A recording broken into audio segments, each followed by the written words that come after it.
وسلم عن عباد من عباد الله عز وجل: إن لله عبادا ليسوا بأنبياء يغبطهم النبيون والشهداء يوم القيامة على منابر من نور، الأنبياء يغبطونهم وهم ليسوا بأنبياء. قال الصحابة: من هم يا رسول الله؟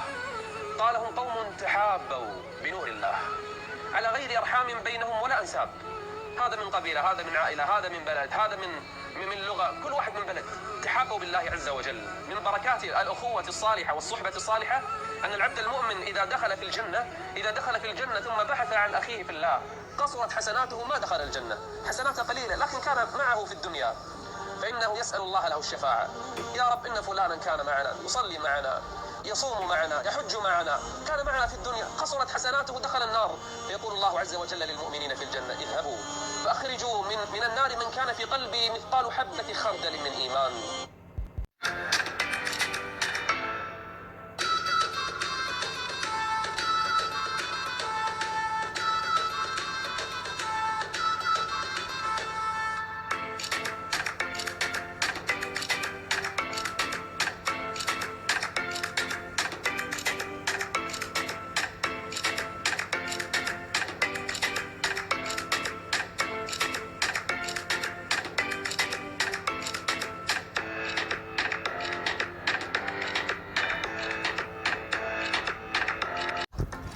رمضان كريم حبايبي، كل سنة وانتم طيبين. آخر الحلويات قبل رمضان.